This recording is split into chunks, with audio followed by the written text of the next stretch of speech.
Ultime enfumage de Macron, il a adressé une lettre aux Français. Oh, c'est pompeux. Bon. Lui, le spécialiste du tout et de son contraire, est acculé, je le répète, il s'imagine encore crédible. D'où cette lettre aux Français, mais bien évidemment, qui ne trompe personne. Pense-t-il inverser le cours des événements, le cours de l'histoire? Ce monsieur qui se paye de mots, qui se paye de formules ronflantes en permanence, va devoir faire face à un destin bien moins rose au cours des semaines et des mois à venir. Nous sommes à 4 jours d'un scrutin législatif qui peut faire basculer la France dans une nouvelle ère. Une ère qui soit sera une ère de respiration, soit au contraire une ère qui va nous enfoncer dans l'obscurantisme mondialiste, globaliste. Avant d'entrer dans mon propos, à propos des législatives, juste un mot par rapport à la vidéo courte que j'ai décidé de publier hier, montrant les atrocités commises par le régime Netanyahou en Israël.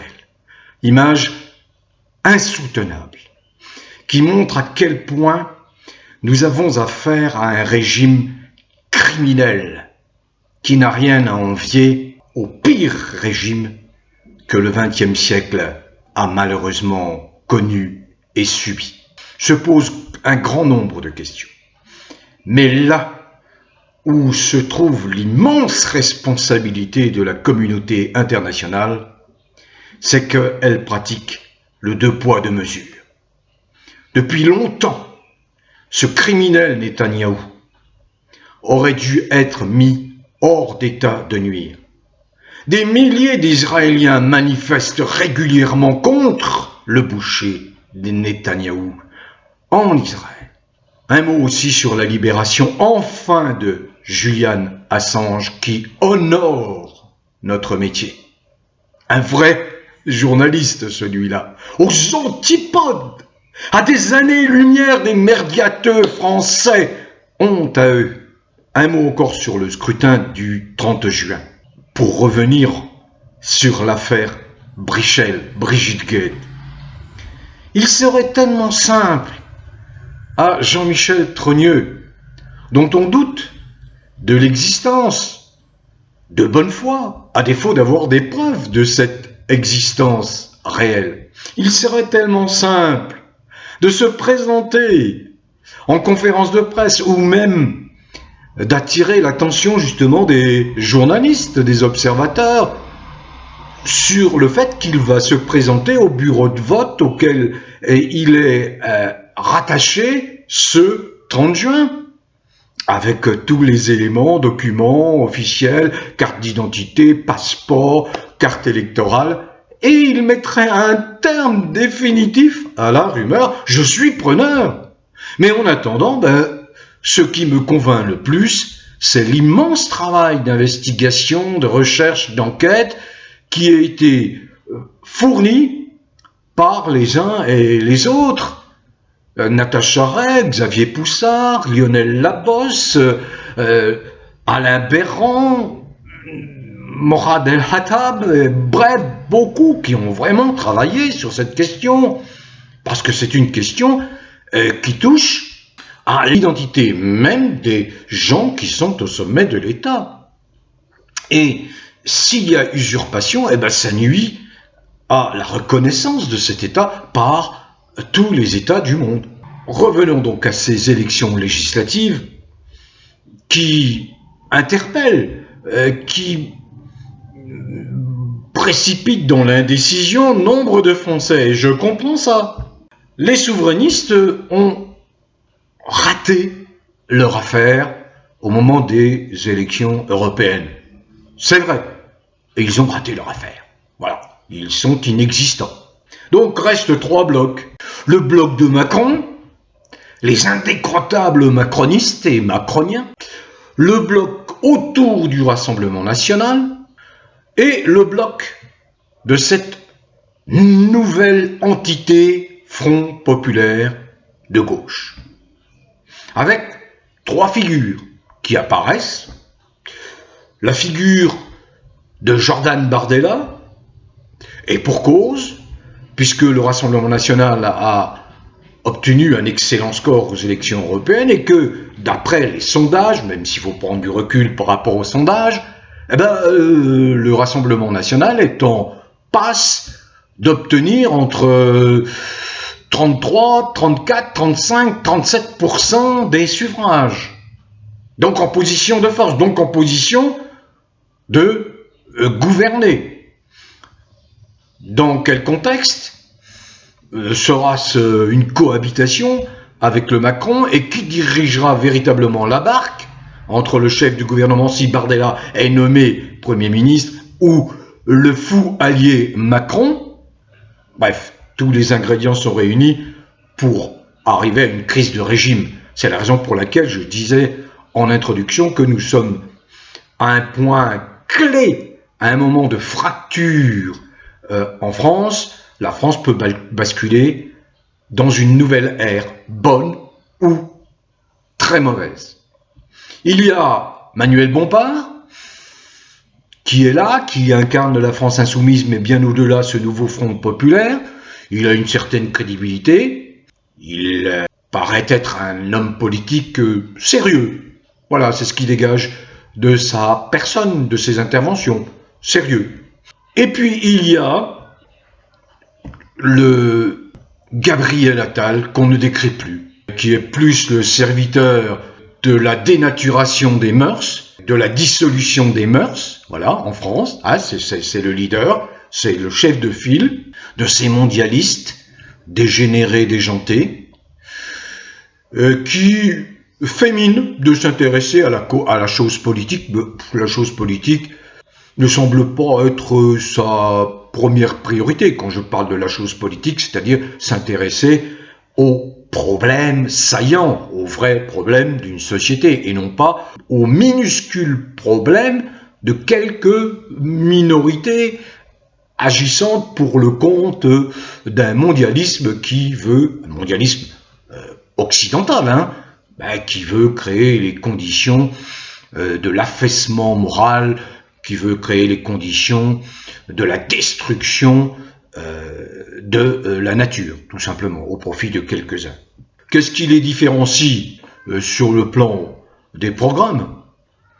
La gauche, ce nouveau Front populaire, porte des valeurs sociales que ne porte pas le Rassemblement national, c'est évident. Un Front national, par exemple, qui est dans la lignée du macronisme, en s'en prenant encore aux gens qui bossent, en envisageant des lois qui sont des lois pas très sociales. D'ailleurs, son comportement pendant les 2 dernières années n'a pas été un comportement qui a marqué une grande sensibilité pour les avancées sociales. Voilà, ça, il faudra que M. Bardella, Mme Le Pen, portent ce handicap, parce que il y a des gens modestes qui sont assez nombreux et qui sont tentés par le vote Rassemblement national. Mais là où le bas blesse, c'est que le Rassemblement national, sa priorité, ça n'est pas le social. Il faut bien le prendre en compte. D'un autre côté, quand on voit ce nouveau Front populaire, qui est porteur d'espoir, de ce point de vue, du point de vue social, parce que c'est sa fibre, c'est sa constitution. Congénitalement, il est porteur de ces valeurs sociales. Malheureusement, il cautionne cette dérive sociétale. Alors, autant on peut le louer, ce Front populaire, pour son souci d'apporter un bien-être, notamment sur le plan social, aux plus défavorisés. Mais par contre, sur le plan sociétal, il ne met ses pas dans les pas de dégénérer. Et il favorise ce que je viens de décrier, s'agissant d'un Attal.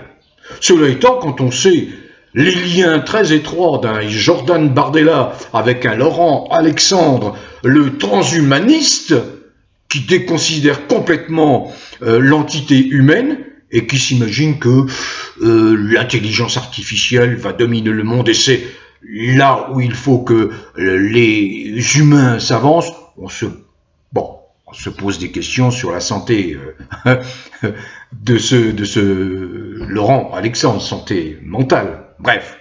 Donc Bardella est un copain des transhumanistes, alors on peut bien aussi imaginer qu'il va s'engager sur la voie de ce transhumanisme, donc pas très rassurant de ce point de vue-là non plus. Donc l'indécision règne partout, même si les sondages avancent effectivement des tendances. Je viens d'en parler par rapport à Bardella. Bardella semble faire course en tête.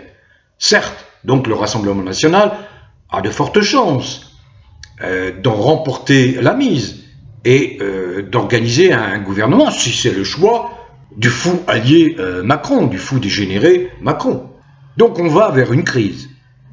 Parce que l'idée même de voir arriver le Rassemblement national au pouvoir crispe des bobos, des bien-pensants, qui sont pour beaucoup des dogmatiques, qui oublient que le Front National a quand même évolué, que le Front National ne véhicule pas la peur auprès des gens, des Français, comme ils le croient. La preuve, c'est que beaucoup de Français votent sans hésitation, sans préjugés pour le Rassemblement national. Pourquoi? Parce qu'il y a un besoin, de la part surtout des gens modestes, des gens simples, des gueux, d'une remise en ordre de cette France, de mettre fin aux magouilles, d'arrêter le fonctionnement de cette république bananière au profit d'un détraqué, d'un dégénéré qui s'appelle Macron. Voilà, on a besoin de se sentir, d'avoir des gens qui respectent les règles, qui respectent les lois, des gens qui n'acceptent plus des lois qui sont des lois hors la loi, pour favoriser telle minorité, créant de la discrimination, créant de la ségrégation. Donc le choix sera difficile. Mais c'est ces trois blocs qui se présentent. D'abord le 30 juin et ensuite nous verrons le 7 juillet.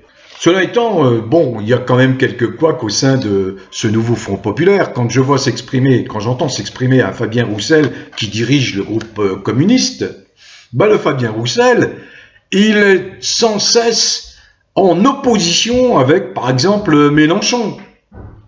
Donc ces gens-là, montrant leur division en permanence, ne pouvons pas résister, si vous voulez, à cette pulsion de haine les uns contre les autres. Je parle de la France, du Front populaire, mais c'est à peu près la même chose chez les macronistes, dont je ne parle pas beaucoup. Mais on voit bien, par exemple, un Édouard Philippe qui se rapproche d'un Darmanin. Ils veulent manifestement faire la peau à Macron. C'est ça, c'est ce qui se passe à l'intérieur du camp macroniste. Ils veulent tous maintenant faire la peau à Macron. Donc un Édouard Philippe veut faire la peau à Macron en s'associant avec un Darmanin, etc., etc. Bref, je voudrais terminer sur une information grave, importante, parce que une de mes fidèles suiveuses, qui suit ma chaîne fidèlement depuis fort longtemps, m'a interpellé à propos de l'OMS. Alors je vais vous communiquer la réponse que je lui ai faite. L'OMS représente un des plus grands dangers. C'est un bras armé des mondialistes. Ça, c'est une certitude. Donc, ce qu'il faut savoir, c'est que la mission de l'OMS, c'est de s'emparer de tous les pouvoirs s'agissant de la santé. C'est-à-dire de se substituer à tous les États, à tous les dirigeants de tous les pays, afin de prendre des décisions sans en avoir à rendre compte des moyens de la justification de ces décisions. Après l'assemblée plénière du 1er juin, 77e du nom, bien qu'ayant réussi à faire adopter illégalement des amendements au règlement sanitaire international, l'Organisation mondiale de la santé a décidé de temporiser, mais pas de renoncer face à la menace d'échouer à imposer un nouveau règlement sanitaire international coercitif, autoritaire, totalitaire et un traité sur les pandémies tout aussi coercitif, totalitaire aux habitants de la planète. Mais une quarantaine de pays ou États se sont montrés réticents, voire très réticents, et sûrement davantage, à l'exemple de l'État de Floride, qui a déclaré organisation terroriste, vous avez bien entendu, organisation terroriste, l'OMS, l'ONU et le Forum économique mondial. Néanmoins, dans l'immédiat, ce qui est le plus grave et ce que vous devez retenir, c'est que Tedros, le directeur général de l'OMS, se targue d'avoir fait adopter par les 194 pays membres un texte, et là écoutez bien car c'est gravissime, un texte prévoyant d'arrêter et de poursuivre en justice tous ceux qui s'expriment contre les vaccins d'une manière générale. Preuve qu'il est là pour servir la politique vaccinaliste que je dénonce depuis 2020, qui est la poule aux œufs d'or des mondialistes. Vaccinés pour se faire du fric et ne surtout plus soigner, contraire au serment d'Hippocrate. Donc à présent, et là je reviens aux élections législatives, parce que ça impacte directement les élections législatives, votre choix. À présent, tout dépend de la prise de conscience des États et de la volonté de leurs dirigeants qui disposent d'un sursis de 10 à 18 mois pour accepter ou non l'asservissement sanitaire à l'OMS. Concrètement, cette question de la souveraineté sanitaire est un des plus importants enjeux des élections législatives françaises. Interpeller les candidats sur cette question. Il faut quitter l'OMS d'urgence, de toute urgence. Bon vent à tous, continuez à cultiver le bien-être et prenez soin de vous.